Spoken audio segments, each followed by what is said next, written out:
I'm Kelsey.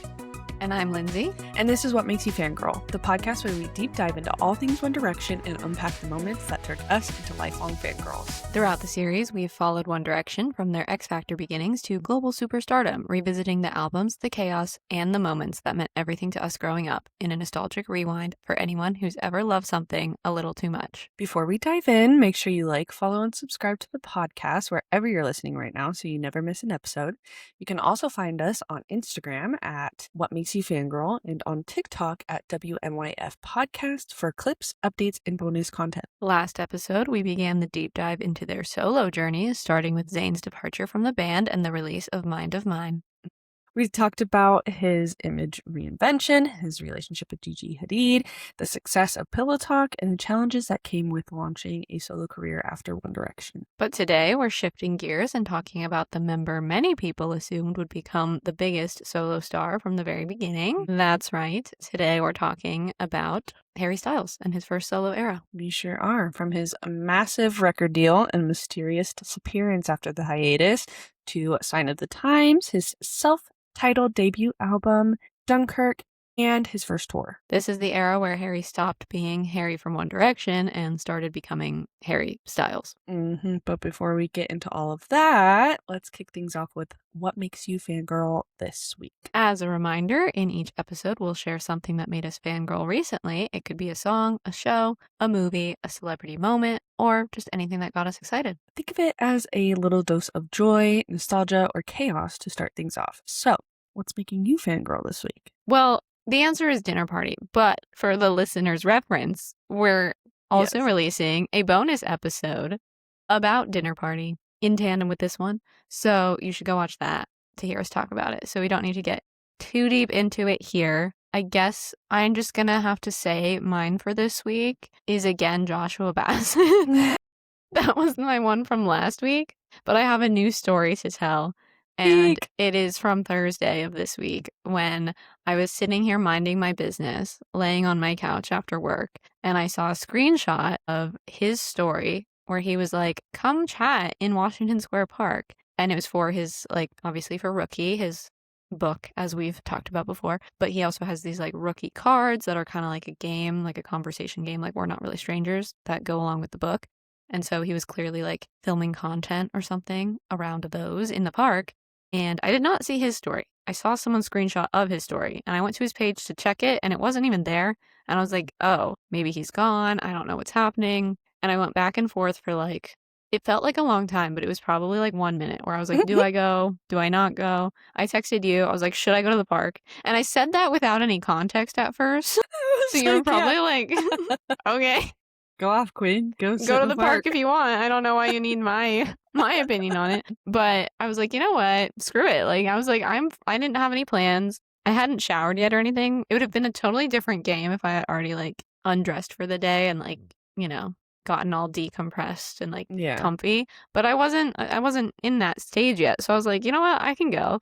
Plus I didn't have anything here that I wanted to eat. So I was like, at the very least, like I can just go. If he's not there, then I'll get dinner, you know? So I was like, okay, I'll go. And it was a very quick decision, which, you know, I'm not always spontaneous. So good for me. Good for me.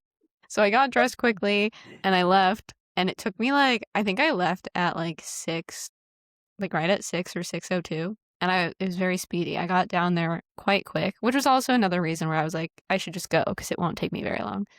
So I went down and I think I was there by like 6:20 or 6:25, and I was walking up and I was like, I couldn't tell if he was still there or not, but luckily from the screenshot I knew like exactly where to go in the park, so I beelined directly to where I knew he would be if he was still there, and he was still there, everyone. Long story short, he had already packed up, like there wasn't like the whole table set up or anything anymore, but he was still there talking to people, and I was like, oh my god, I did it, I made it. So I was able to talk to him briefly, so that was fun. And I once again talked about this podcast, which is the second time I've talked to him about it, which is weird, but whatever. Maybe one day I'll say it enough times to him that he'll be like, I have to be on this. But it was basically, I like went up to him and I was like, sorry I'm late. And I didn't know what the vibe was like. I didn't know if he had like passed out his little rookie cards or whatever. So I was like, I don't have a card. I just wanted to like say hi. And he was like, do you want a card? And I was like, yeah, okay. And so he like pulled out the cards and I chose one. And my question was, actually the card's over there, but I'm not going to get up to show it to you. But I can see it over there. But it said, where do you hope to be in 10 years? And I was like, oh God. Because like that's like I feel like some of the questions on there are like insanely personal and deep. And like this wasn't one of those. And yet still a terrifying question because 10 years is a long time. Yeah. And like I But don't even know not what I at the want to same do with time. my life tomorrow, let Yeah. alone 10 years from now. So I was like, oh my God. Okay. But I was like, Joshua Bassett is staring at me. I have to answer the question. So I was like, well, in 10 years, because I was like, my birthday is next week and I will be 28. So in 10 years, I'll be in my 30s. And he goes, late 30s too. Listen, sir. And I was like, don't say that, first of all. Which made him laugh, by the way. So The cutest whatever laugh I've ever heard in my life. I can't. But anyway, it was a deep question because I was like, I'm gonna be like old. Sorry. And I think I just rambled on about how I wanted to be more independent because I feel very stuck in the corporate world, if you will. And you can relate to that. And it's just like, I don't know, I don't necessarily want to do that for the rest of my life. Like the thought of, like, there are people out there, like my dad, who worked at the same company for 35 years. The thought of And that. I'm like, that's just like, that sounds miserable to me. And I'm glad that he did. And he seemed like he liked his job. So, like, good for him. And if that's what you want in life, I support that. I just don't think that's for me. And I go back and forth on, like, am I, and this is like a deep conversation. So we don't need to get fully into it. But sometimes I'm like, is that like, am I and / our generation? Like, do we have these two like unrealistic ideas of life and like privilege and what we believe we deserve? Because I feel like my mom and my parents are always like we had to work so hard. And I'm not saying people today don't work hard. Like Kim Kardashian, no one wants to work anymore. But like, honestly, it's true though. And I feel like we come from an era, like our generation, like Gen Z, below, even millennials too, like where we have more aspirations in life. But then it's like not everyone can follow their dreams. Like you have to be a little bit realistic. So it's hard. Yeah. Anyway, that's just an insight into where my brain is at. No, I 100% get it. It's like, but yeah, we understand our worth more than maybe our parents' generation. Yeah, did. and like, cause we are much more like balanced. I feel like in like work-life balance, I feel like we get more of. But again, I'm like, is that because we're like too comfortable? We're too unrealistic about how life should be? I don't know. But anyway. I didn't get that deep with Josh, but I was like, I would like to be. Thinking. That's what I was thinking. But I was like, I would like to be more independent. And that's where I brought up the podcast again. So I was like, I have a podcast, which I told you about before, actually. And it would be great if that could like become its own thing. And he was like, yeah. And then it could branch out into other things that like opportunities that you get because of that. And I was like, yes, you get it. So. Anyway, that was my answer to his question. But yeah, it was good. It was a good time. Anyway, that's it. What are you fangirling about this week? Off campus. And I feel like a lot of people can relate to this. I am a hockey romance girly through and through. I can't deny it at this point. Which is better, heated rivalry or off campus? I don't know. They're both good for very different reasons. Yeah, that's fair. Have you read the books? Yes. The off-campus books? Yes. All of them? Yes. Okay. So did you read them before the show was a thing? Yeah, I read them a while ago. And have you finished the show? Yes. Season 1. I finished it yesterday. Okay. So very fresh in the brain. Did you finish the show? No, I've only seen 3 episodes. But you can talk about it if you want. Well, disclaimer, and I think it's the last episode. It's either the second to last or like the last episode. There's penises in it. Multiple. Oh. Yeah, was not expecting that. So I told my mom to watch it. Yeah, I was not expecting that. Garrett's? No. Dean's? No. Logan. Unknown. In the same room at the same time. Anyway. Different kinds, shapes, and sizes. Good. Diversity. Yeah. You watched the show. What are your thoughts? Do you like the casting? Do you think it's a good like representation of the book? Yes. At first, I didn't love Garrett's casting just T. because I think that's just not how I It's envisioned not how him you while I pictured him. read it. Yeah. But as I watched it, I was like, no, this is fine. Like, I could get behind it. He's a great actor. What's his name? Belmont something. Yeah, Belmont something. Yeah. Loved it. Yeah, I had a great time watching it. It was How do you feel about how the actress, like the main girl, is like 19 in real life? in regards to her having scenes with Well, a not man who's necessarily. I think 27 whatever. or They like, handled it well. Like, I'm sure they had an intimacy yeah. coordinator. I just feel like Yeah. insanely, like, she's very She's talented. 19. Yeah. I saw discourse of people being like, ew, that's weird. She's 19 and he's like 27. I mean, I'm not saying and I'm it's not weird, but also, like, if they both agreed to it and it yeah, sounded it's like they were very, consensual. like, Yeah. you know, they wanted to make sure all the actors were comfortable and they had an intimacy Yeah. coordinator. Like, I'm sure it was fine. I mean, they're acting. It's not like, Yeah. But I I'm mean, just like, she's so young so and talented. she's so talented. So she's so pretty too. So pretty. So Yeah. talented. She's also British, which, like, Yeah. Incredible. great Love her. American accent. I feel like there are certain moments where you can tell that she's Tell, not American. yeah. But for the most part, very good American accent. Mm-hmm.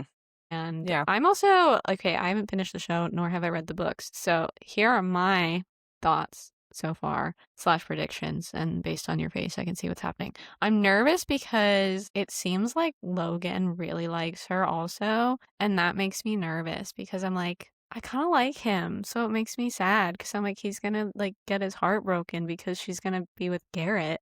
But he like, in the first episodes, like he knew her name and was like, she's been our waitress so many times. And Yeah. Garrett didn't even know. And then Yeah. like when he was looking on the Instagram and he found her Instagram, like Logan already followed her. And then they had like such good conversations about like her car. And then when he was like I know. watching them in the bar scene, and I was like, oh my God, no, he's falling for her.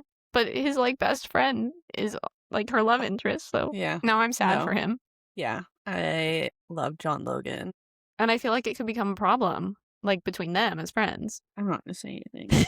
No comment. No comment. I really need to finish it though. I actually do. It's really good. But yeah, just prepare yourself to see some people. Okay. I mean, it's quick. I mean, you see boobs in it every episode at least. Yeah. Also, okay, here's a take. Not a take. I don't know how I feel about it. I think it'll be fine, but it's interesting that each book is like a different couple, if you will. Yeah. So each season is going to be like that. And this is no shade to the ACOTAR series, and I really do like Nesta and Cassian and stuff, but hope that it's not that. It kind of annoyed me when they switched to like focusing on them because I was so in love with like Reese and Feyre that I was like, I don't want to see these other people. Yeah. At least as the main characters. But I also think it's because it was like 3.5 like full books, straight books, and then they switched. Whereas this one is just one. Yeah, and so this maybe is it's a not typical. as like. This is typical for.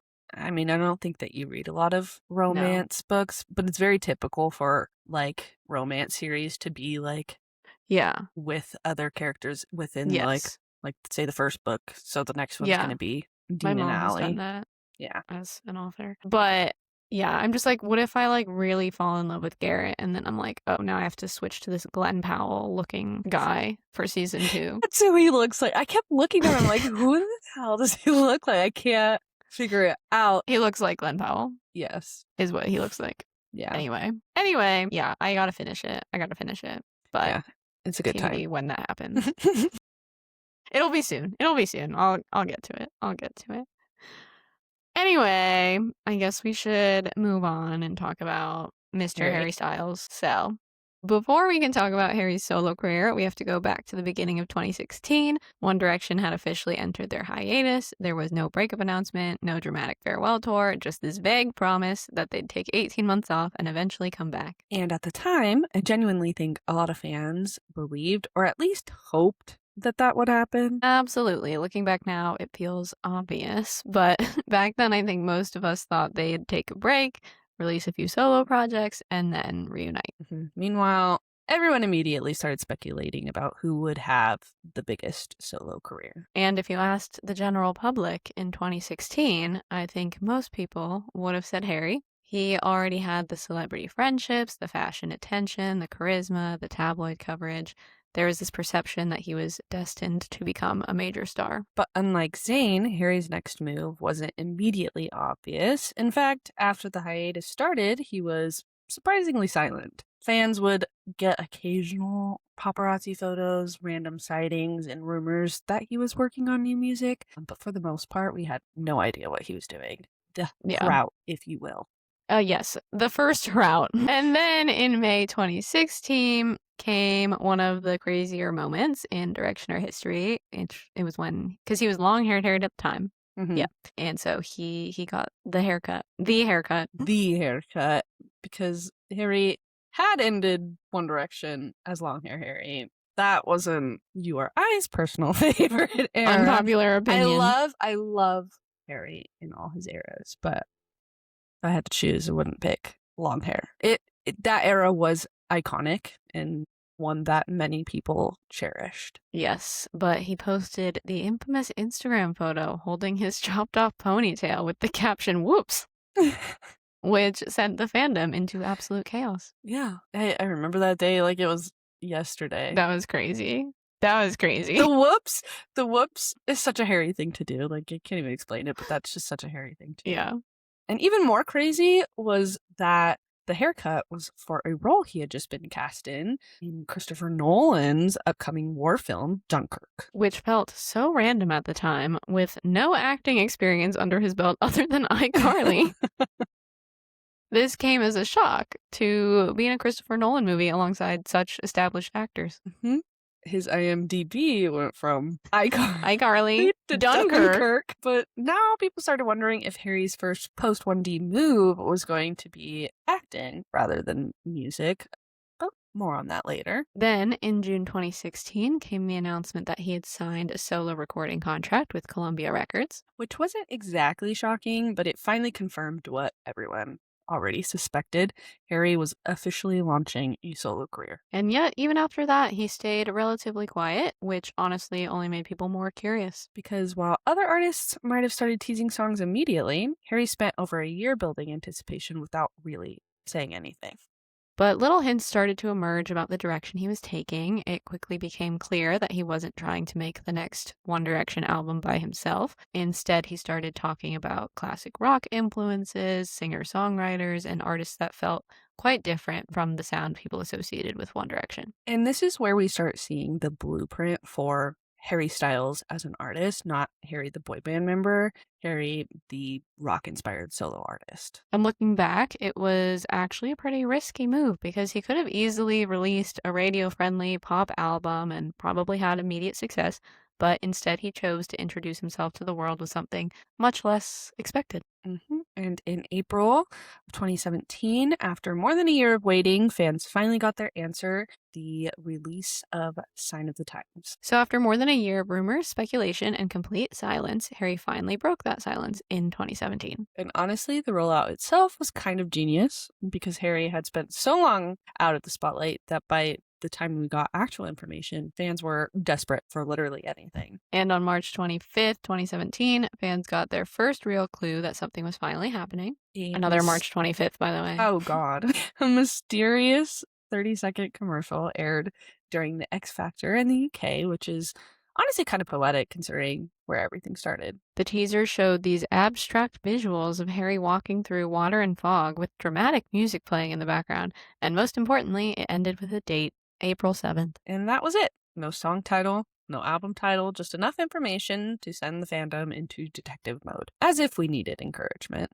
A week later, on March 31st, we finally got confirmation. The debut single would be called Sign of the Times. We also got the cover art and official release date, April 7th, as the teaser had mentioned. Mm-hmm. But even then, nobody really knew what the song was going to sound like. And I think that's what made the anticipation so intense. Harry had been gone for over a year, which doesn't sound like much now, but after 5 years of constant One Direction content, it felt like forever. Exactly. So fans had spent months building up expectations in their heads, and then on April 7th, 2017, the song finally arrived. And I remember immediately thinking, this is not what I expected, because if you were expecting a radio-friendly pop song, That's not what you got. Instead, Harry debuted with this dramatic, emotional rock ballad that clocked in at nearly 6 minutes long, which is a bold Mhm. choice for a debut single, especially from a former boy band member. Yep, most artists would play it safe. Harry basically did the opposite, and it worked. Yes, the song debuted at number 1 in several countries, received massive radio support, and immediately got people talking. And it wasn't just fans showing up to support Harry, the song was getting genuine critical acclaim too. Yeah, critics were praising how ambitious it was and how committed Harry seemed to this classic rock direction. A lot of reviews basically said the same thing. He wasn't trying to make a trendy pop hit, he was trying to establish himself as an artist. Which is probably why the song has aged so well. Even years later, people still point to Sign of the Times as one of the strongest solo debuts to come out of One Direction. But I remember fan reactions being really interesting because I don't think everyone knew what to make of it at Mhm. first. It was so different from both One Direction and from what was popular on the radio and in the internet at the time. For some people, it was love at first listen, and for others, it took a few. But whether you loved it immediately or not, it was impossible to ignore. Yeah, because it felt like Harry was making a statement. This wasn't Harry trying to recreate One Direction or give people what they expected. It was Harry introducing himself as an artist. Yep. And then on April 15th, he performed the song live for the very first time on Saturday Night Live, which felt like a huge moment because now we weren't just hearing solo Harry, we were seeing solo Harry. He performed Sign of the Times and also gave us our first look at another album track, Ever Since New York. And that performance made it pretty clear this wasn't just a one off artistic experiment, this was genuinely the direction he was heading in. Then, about a month later, on May 8th, the music video premiered. And if you somehow managed to avoid seeing it at the time, the concept was basically that Harry flies.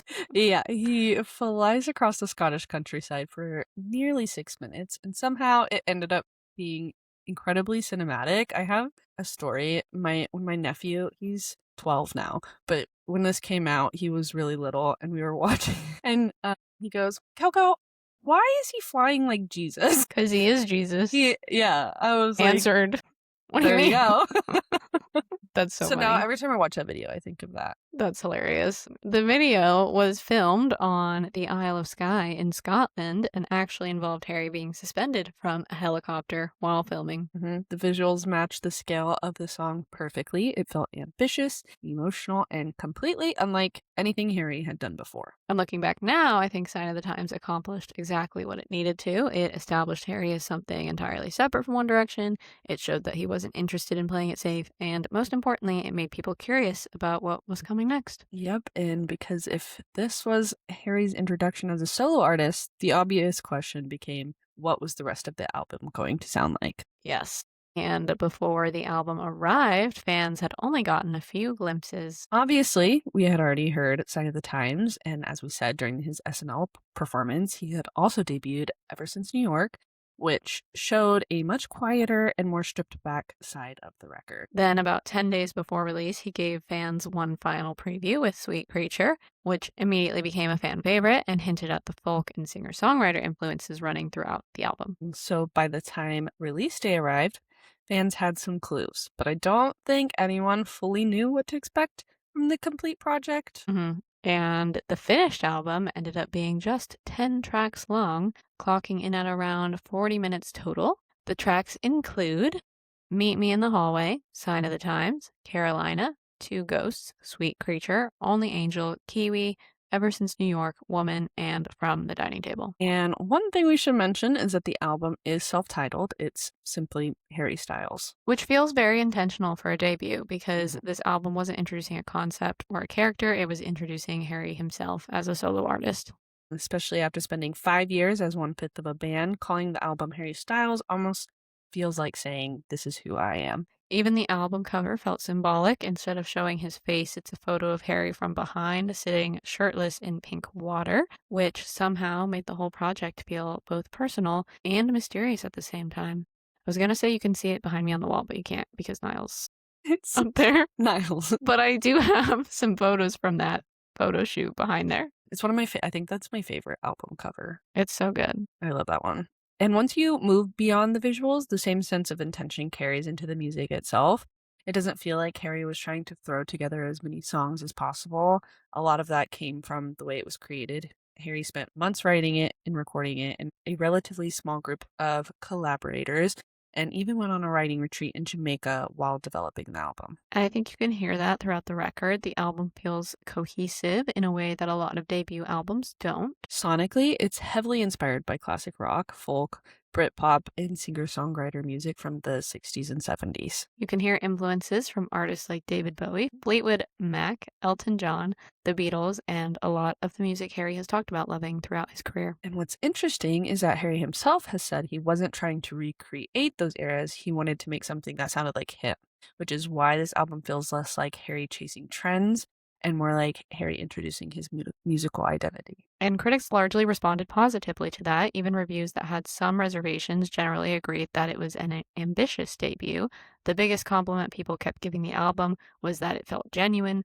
Whether you loved every song or not, it was clear Harry believed in this direction completely. And honestly, that's probably why the album has aged as well as it has. Yeah, and audiences responded too. The album debuted at #1 in both the UK and the United States, which immediately established Harry as a successful solo artist rather than just a former member of a successful band. And at the time, it actually became the biggest debut week for a British male artist's first full-length album since sales tracking began in 1991.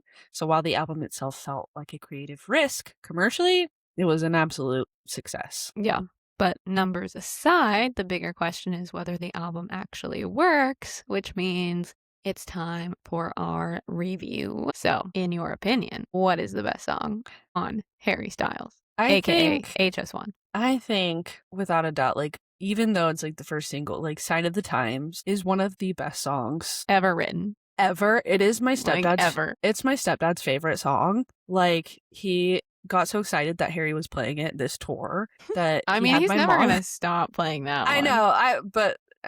Yes. They don't get that concept. Sorry, Mom, love you. But they sent me the video of it. We're like, oh my gosh, he's singing it still. And I was like, yes.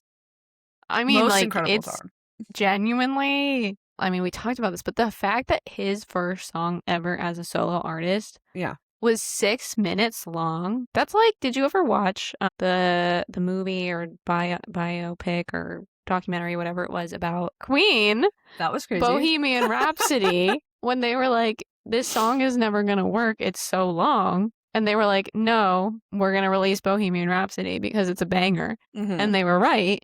Yeah. I'm not saying Harry is on the same level as Queen at the moment, but like, it was ambitious, like a 6-minute song for your solo debut. And it's not even like 6 minutes of what people are used to with like One Direction, like pop perfection. It's like, I mean, it's still, I would still consider it pop, but it's got classic rock influence in there. And it's just much more experimental. Like, that's actually insane. And for it to do so well and be written so well, like, I cannot say enough good things about that song. Literally, the best song. Yeah. So I agree with love, you. Sign of the Times. I also would put Kiwi in this category for me because I just love that song. Kiwi is such a great song. So much. That is such a banger. Like, it makes zero sense, but all of the sense at the same time. Yeah. Like, does it make sense? I'm having your baby. It's none of your business. Like, did he get some girl knocked up? Unclear. But like... Is Harry a baby daddy? It's a bop, regardless. And it goes so hard live because for those who maybe have not seen it, like, there's literally footage when he played it at MSG, because MSG is built weirdly. And the concert arena is on the 5th floor. Like, the floor is on floor 5. And then there's stuff under it. Like, they have a theater under there. And there was one time where Harry was performing in the arena. And in the theater, they had boxing going on, and when he was playing Kiwi, the ground was shaking so hard that the boxing ring, like, things were shaking in there, and the announcers were like, sorry, Harry's playing upstairs. Harry Styles doing Harry Ween right now. And that was genuinely probably during Kiwi, because insane moment. Yeah. Also insane lyrics. They're so good. And the references too of like how he subtly talks about like cocaine. Yeah. And like things like that. Like, New York baby always jacked up. Holland tunnel for a nose, it's always backed up. With that sound in the background? Yeah, in the background. Yeah. This is creative genius here, people. Yes. So, yes, I think that Kiwi and Sign of the Times are the best songs, in my opinion, on the album. Oh, they're so good. I can't. Yeah. But, flip side, do you have a least favorite song on this album? Genuinely cannot think. I can see what yours is, and it's wrong. It's incorrect. And I hope you get flamed for it. Anyways, what is your least favorite song? It's Sweet Creature. Insane take. I don't like that song very much. I'm sorry. I just think it's boring. And I don't know. Something about it bothers me. Isn't it about his sister? No, I think that what bothers you is that people say it's about his sister. And maybe that's true, but I still don't like it. I think people said it was about his sister, and it's like, that's a little bit weird. Yeah. But also, regardless, I still don't like it that much. I think something about the tone annoys me. Sorry. I think you should probably... Listen, I think you should probably... We have a couple dedicated listeners. Shout out to our mothers and my friend Lauren. And I know she agrees with me. Lauren doesn't like this song either. So I'm not crazy. I think you guys should probably go to therapy and unpack why that song was bad to you, because oh my god. Okay, it's not like the worst song I've ever heard. It's my least favorite. Anyways, moving on. Anyway, we can move on from that because I don't really have a justification for it. It's just my least favorite. Sorry, I apologize. What's the most emotional song? Okay, emotional on the flip side. We've got lots of options, I feel like. Obviously, Sign of the Times, but we don't need to get into that again. But that one is very emotional. Mm-hmm. I also think that From the Dining Table is really emotional in the way that it's written. But the fact that I feel like it just captures loneliness in a very soft way. Mm-hmm. You know? Like, he's lonely. He's saying, even my phone misses your call. Like, that's so deep. Yeah. That's a good one. He played with himself.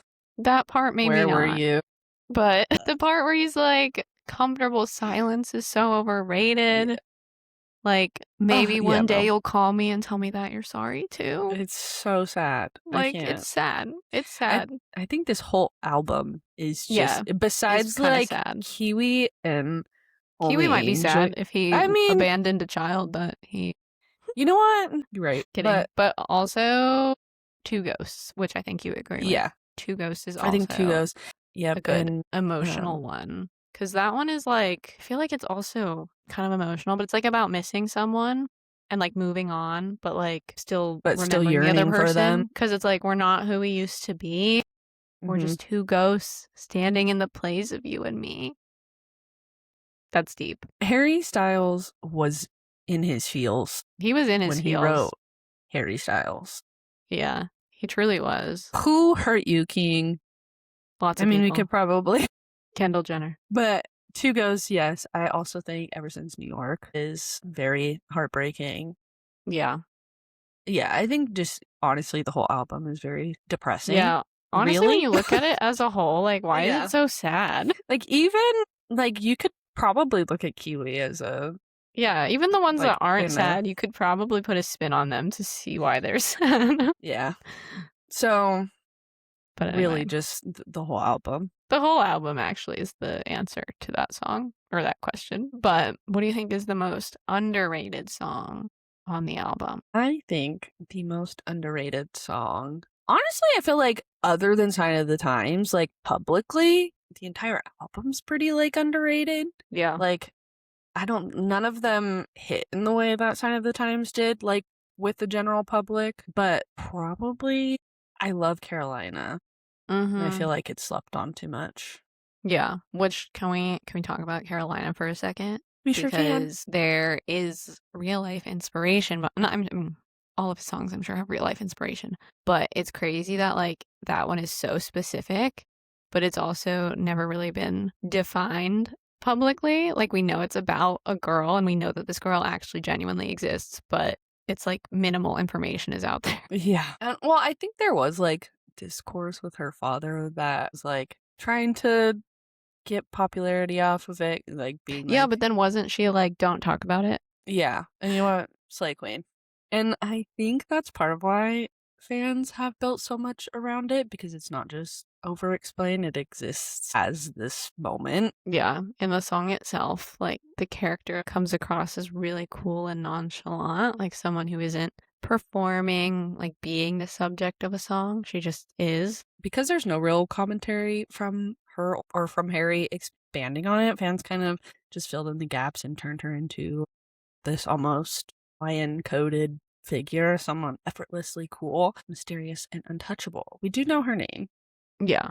It is Towns. Towns. Yeah. Which is a great name. Which is in the song and Yeah. great name. Yeah. But yeah, it's just crazy that, like, even though we have some information on it and some people have tried to speak on it, I feel like she was always like, no, I'm not going to talk about it. Which is, like, crazy. Because imagine being the subject of a Harry Styles song and also being, like, really chill. Like, yeah, that song's about me, but, like, it's not a big deal, you know? Queen behavior, actually. Like, I aspire to be like her, actually, because I couldn't be nonchalant, please. No, literally. I would be Carolina. the most chalant. Yeah. Also, my mom is from, like, she was born in Charleston, which is in Carolina. So I always just like, she's got a family in Carolina. So it's about me, actually.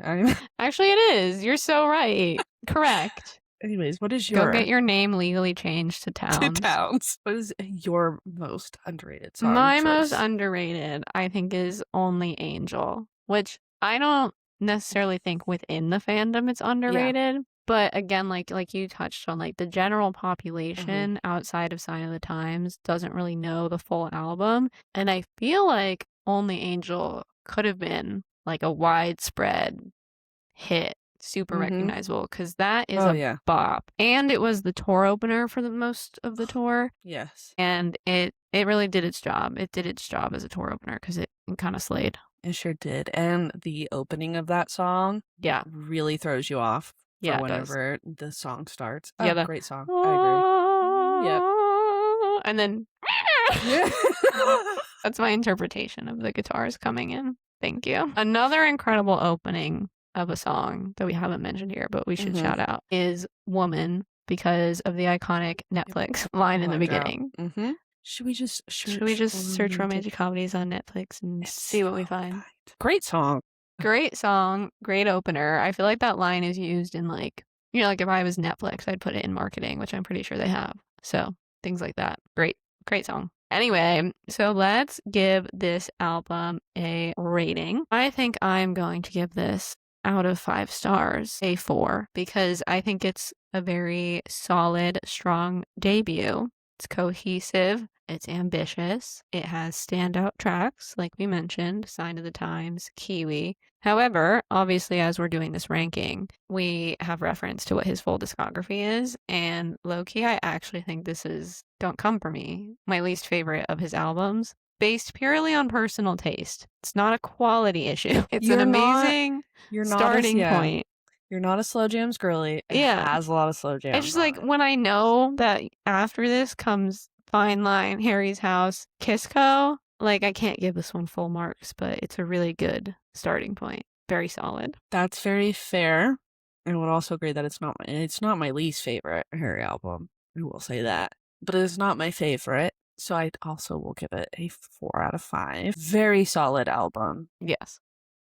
I think he could have added more songs to it. Yeah, it's so short. Like, yeah, I think he could have added a little bit more to it, but solid album. Great tunes. Love it. I agree. So, the album is out as of May 12th, 2017, but this era definitely didn't stop there. No. If anything, that's where everything expanded, because the release wasn't just a drop and disappear moment. It turned into a full rollout cycle of performances, appearances, and content. And almost immediately, we got Harry Styles behind the album on Apple Music. Which is basically this 50-minute documentary of him in the studio writing in Jamaica and LA, and just explaining the creative process behind the album. And it really reinforced the idea we'd been hearing all era, that this wasn't rushed or manufactured. It was very intentional, very hands-on, and very rooted in that classic rock influence. he kept talking about. Yep. And then we also got Harry Styles Week on James Corden, where he essentially takes over the show. It becomes this full residency where each night has him performing, doing sketches, and being fully embedded in the program. Which is honestly one of the most chaotic promo runs ever, because it wasn't just performances. Like we said, it was sketches, interviews, and then obviously carpool karaoke. Yeah, between singing One Direction songs, talking about his first crush, and giving us the phrase crying in a cool way, it basically became instant fandom canon. And it kind of cemented this new version of Harry in the public eye, not just as a former boy band member, but as someone fully stepping into mainstream pop culture on his own terms. And even after release, the album kept getting pushed through singles. Yeah, Two Ghosts officially became a single later on, and there was actually a music video for it that never ended up being released, which fans Rude. still talk about to this day. Yeah, very rude. I want to see it. I still want to see it. We have like those stills from it. Yeah, but isn't it? haven't Wasn't seen it the like video. very like It was like psychedelic? he was like standing in like colorful like yes water and like yeah. I don't know. Maybe it was like bad and that's why they didn't release it. But still, It was I would like to see it. It's probably giving they did it while on shrooms. Honestly, maybe that's why they didn't release it. But then Kiwi also gets pushed as a single, which makes sense because it's such a high energy live staple and ended up basically defining his tour performances. And Kiwi did get a music video, which is one of my favorites. The premise is basically a group of children having a formal wear food fight with Harry and an army of puppies. Which sounds made up, but that's actually what it is, we promise. The main little girl is dressed exactly like him, which is adorable. And, obviously there's puppies, so it's kind of the best thing ever. And what's interesting is that each single kind of showed a different side of the album. Sign of the Times is the emotional epic, Two Ghosts is the stripped back heartbreak moment, and Kiwi is full rock chaos. And we also have to talk about, around the same time, another major piece of Harry's post-1D career was unfolding, and it had nothing to do with music. Right. So let's talk about Dunkirk. Released in July 2017, the film tells the story of the Dunkirk evacuation during World War II and was directed by Christopher Nolan. And again, this wasn't some tiny acting debut or small cameo. This was one of the most respected directors in Hollywood choosing Harry for a major role. And surprisingly, one of the biggest stories coming out of the movie was that critics were actually impressed because there was definitely skepticism going in. People assumed this was stunt casting, but most reviews agreed that Harry held his own. I mean, the way he ate that bread, incredible content. Incredible. Yeah, truly. But beyond the memes, it ended up being a really successful acting debut, and because of that, Harry suddenly found himself doing something completely different from the rest of the album rollout. Film premieres, press junkets, red carpets, all the things. Yeah, and the London premiere in particular felt like a moment because I think that was when a lot of fans really saw actor Harry for the first time. Yeah, suddenly he was showing up in these very serious suits, promoting a Christopher Nolan movie, and somehow it worked. It was just another sign that his post-One Direction career was becoming much bigger than music alone. So, did you watch the movie? What did you think? I did watch the movie. I went and saw it with my mother, who gave no care in the world for war movies, but she was supporting me. I relate. I grew up watching war films with my grandpa. I lived with him for a lot of my life, so I would watch those with him. So it felt very nostalgic to go watch this with having that background and watching war movies and then also Harry on the screen. Yeah. I enjoyed it. It's a very well done film. I mean, obviously it's a Christopher Nolan film. Yeah. But there's not a lot of dialogue, which correct. I think Harry has some of the most dialogue in the film, which is crazy. Yeah, but the film itself really just speaks for itself. It's really great. It's a great movie. If you have not watched it, I recommend if you like a war film. Yeah, totally. I also saw the movie. Saw it in theaters when it came out that July. It is, like you said, very beautifully made. I agree with your mom. I don't really watch war movies. It's not like my typical cup of tea, if you will. So the first time I saw it, I was really just going to see Harry, and therefore I was quite bored until his character showed up. Because it is, like you said, there's not a lot of dialogue. Yeah. And it's about war, and it's not even the peak of war. It's like Yeah. they're trying to get out of something. Like it's more like suspenseful almost. Yeah. And so, yeah, I'm not going to lie. I was a little bit bored the first time I saw it because I was just waiting for him to appear and it took a while. And then when he appeared, I was like, there's my man. Now I can pay attention. And he was good. But I will say, I watched it again a few years later for a film class in college. And the second time I watched it, I wasn't just like sitting there waiting for Harry. So I enjoyed it a lot more the second time and felt like I could appreciate it as a whole. Also, funny story, in that film class, like every year in that class, they would do like an Oscars for like the movies that we would watch during the semester. And we got to nominate things and vote for things. And I nominated Harry for Best Actor, which did not sit well with the film bros. They did not appreciate me nominating Harry Styles, but I did. It. Because, in my opinion, he deserved to be nominated for Best Actor. What do you mean? He didn't win, and I'm probably the only person who voted for him. But in my heart, he was the winner of Best Actor that semester. You know who was also in that movie? Barry Keoghan. Oh my god, yeah. I forgot about that. I should rewatch Dunkirk. I should rewatch all of his movies, because he's been in a few now. Obviously, we're not getting into those now. We will talk about those later. But he's been in several. And I feel like I should rewatch them all. Dunkirk, My Policeman, Don't Worry, Darling. Technically, he was in Eternals. Eternals, but very briefly. So I don't know if we can count that one. Is that it? Great acting. Great acting. Specifically in Eternals. Yeah. Dunkirk, though. Solid movie. Everyone go watch it. So after that acting side quest, the HS1 era is still in full swing, and you can guess what came next. Live on tour. And what made this tour announcement interesting was that Harry didn't start with arenas. He started with theaters, clubs, and other relatively intimate venues. Which was completely opposite to where One Direction had ended. They were selling out stadiums, and then suddenly Harry's first solo shows were happening in venues that held a fraction of that audience. Which is crazy, but at the same time, he had no idea what his solo career would look like. You can't assume that level of fame would carry over. And most solo artists do start small, but the demand was immediate. Tickets for those first shows sold out almost instantly. Yeah, they did, because I tried to get them and I couldn't because it disappeared so fast. And there's a video of me crying in my friend's dorm room after we didn't get them.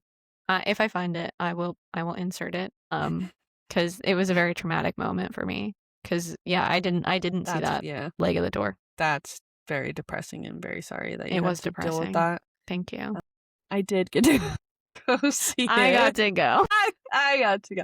But also, I got to go. It was the day after Niall's first, well, not his first show, but like my first show. Seeing his him first solo. tour, Yeah, in his like Flickr sessions. Harry's was the day after. It was at the Greek Theater, which is such a pretty venue. It's in the middle of like Hollywood Hills, essentially. Yeah. It's outside. I remember there was a person who hiked up the mountain to be like behind so that there was not a person. There was like a group of people. Yeah. And they hiked up to be like at the top of the mountain so they could see the show. Watch. Yeah. I get it. I don't know that I would have done that if I didn't get tickets, but slay for them. And then everyone was also like playing like the flashlight game with them once it like got dark. Also, honorable mention from the show. While we were waiting in line, we did watch a bicyclist get run over.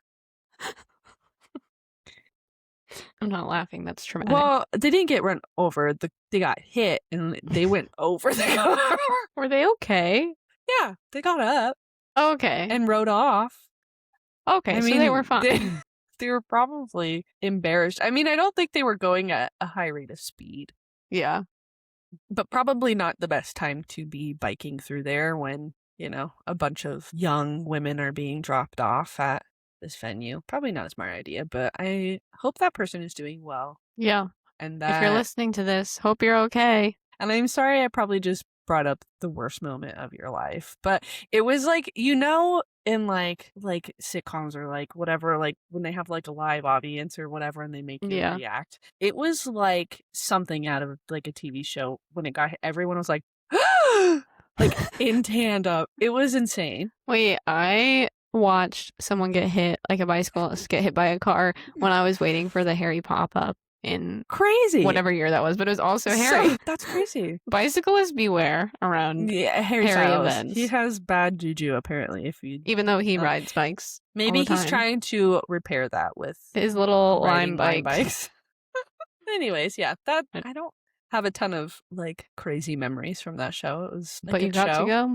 I did. You got to go. Yeah. Eventually, the tour expanded into a full world tour with larger venues, but that first leg was intentionally small.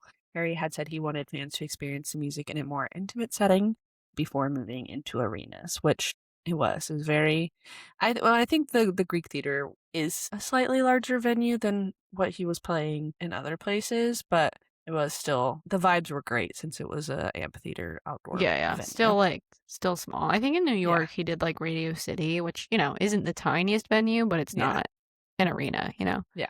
Not that I was there, but from everything I saw and heard of that tour, the vibe was very different from a One Direction show. It leaned heavily into the rock influences of the album, more live instrumentation, more emphasis on the band, and a lot of room for the songs to breathe. And speaking of the band, this is really where Harry's solo band starts becoming part of the story too. Yes, we have to specifically from this era mention Mitch and Sarah. Mitch Rowland immediately became a fan favorite. Sarah Jones was absolutely killing it on drums, and the whole band developed its own following. It started feeling less like Harry plus some backing musicians and more like a genuine live band. And Mitch's story is actually kind of incredible. He wasn't some big name session guitarist. He got brought into the album after another guitarist dropped out of a recording session at the last minute. Yeah, one of the engineers working on the project happened to know Mitch and basically asked if he just wanted to come fill in. Which ended up changing his entire life. Mitch came in and contributed to 9 of the 10 songs on the album, including Sign of the Times, and then became Harry's lead guitarist. And if you know anything about Harry's solo career, you know Mitch became a permanent fixture of the live show. The guitar solos, the friendship between the two of them, he remains an icon to this day. And then there's Miss Sarah Jones on drums. It's Sarah Jones. Sarah Jones. Icon.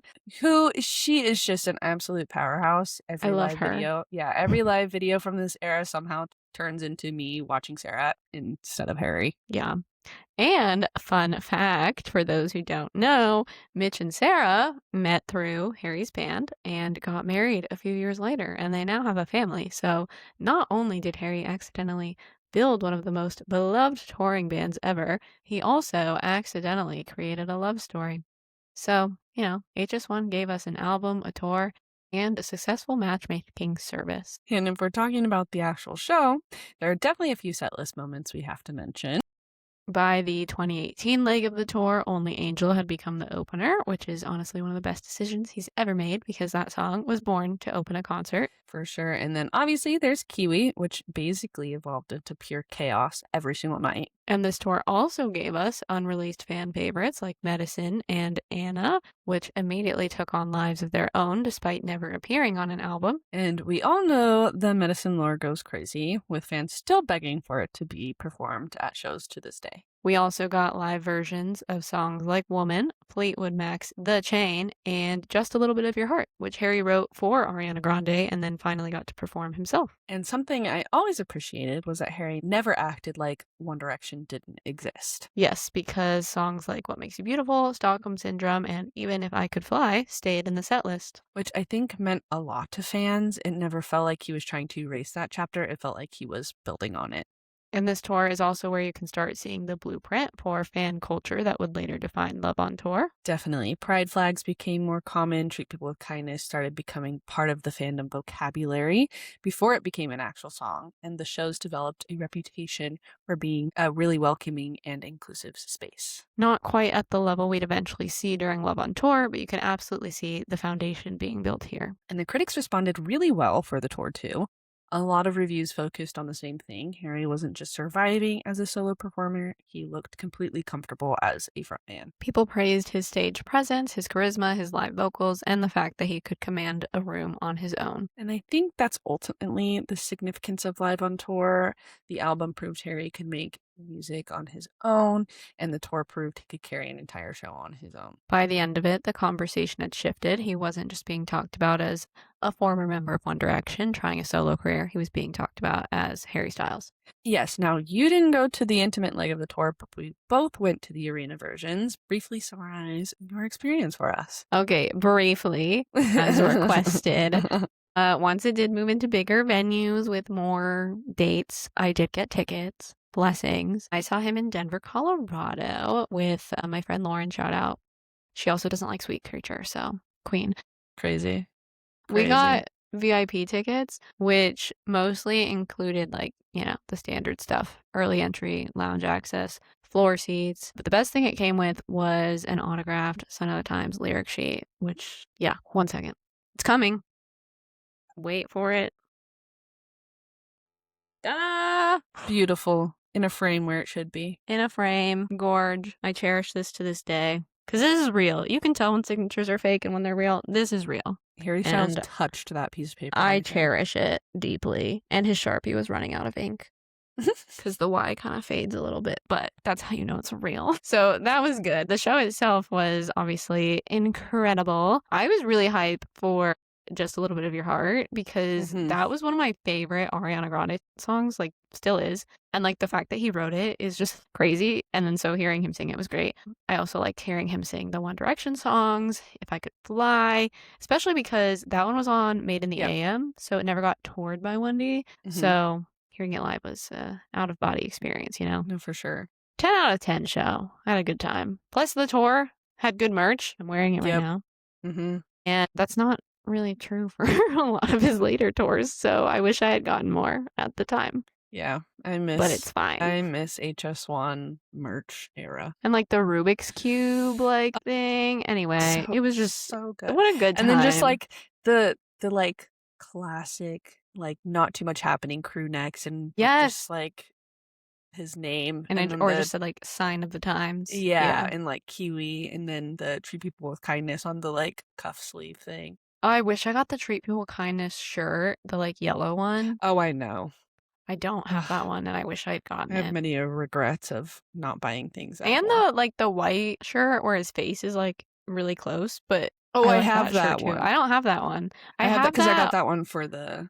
I have that on a tote bag, but I don't have the shirt version of that. Anyway, tragic. But you went to that leg as well, correct? Yes, I did.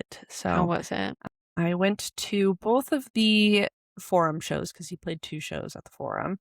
That ended the North American tour. It was my first time being on floor at any concert, I believe. Just kidding. I had it at Nile. Just kidding. But in a seat sense, yeah, without it being GA or anything. Yeah. That was my first time having floor seats, especially for a member of One Direction besides the Nile one. So I was really excited about it. It wasn't super close up, but it was very exciting anyways. Yeah. Just the atmosphere on the floor is a lot different than in the stands, I feel. But great time. My second night I was in the lower bowl, but it was right next to where his B stage was because he had a B stage. Oh my god, yeah. Which that's where he did If I Could Fly. Yes. What else did he sing there?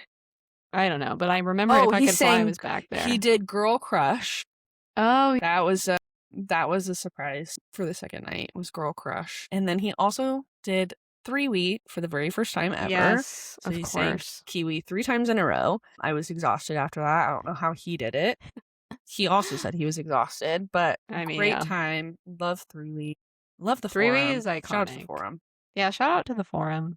I love the Forum. Good times. Well, yeah, great show. I miss that. I miss that era. Same. But anyway, with that, the first chapter of his solo career was officially complete. Much more to come, obviously, but... Yep. And that is HS1, Harry's debut solo era, from the mystery of the hiatus years to Sign of the Times, HS1, Dunkirk, and the tour that proved he could stand on his own. This was the era where Harry stopped being Harry from One Direction and started becoming Harry Styles, building an identity that felt completely his own through the music, the live shows, and everything that came with them. Next episode, we're continuing our journey through the boys' solo careers by moving on to our favorite member, as you can tell. No tea, no shade, but you can probably tell. Love that man. Niall Horan's debut era from This Town and Slow Hands to Flicker, his first tour and the start of his solo career. We're also dropping a bonus episode in tandem with this one on his new release Dinner Party, so make sure you go check that out and stream the new album because it's out now. Yes, and it's very great. So make sure you're subscribed, and if you love this episode, like, rate, and follow the show wherever you're listening. You can also find us on Instagram at What Makes You Fangirl and on TikTok at WMYF Podcast for clips, updates, and bonus content. While you're there, tell us your favorite song from HS1, your favorite live on tour memory, or just what's making you fangirl this week. We want to hear it. And remember, life's too short not to freak out over the things you love. It's totally okay to fangirl a little too much. Yes, it is. Bye.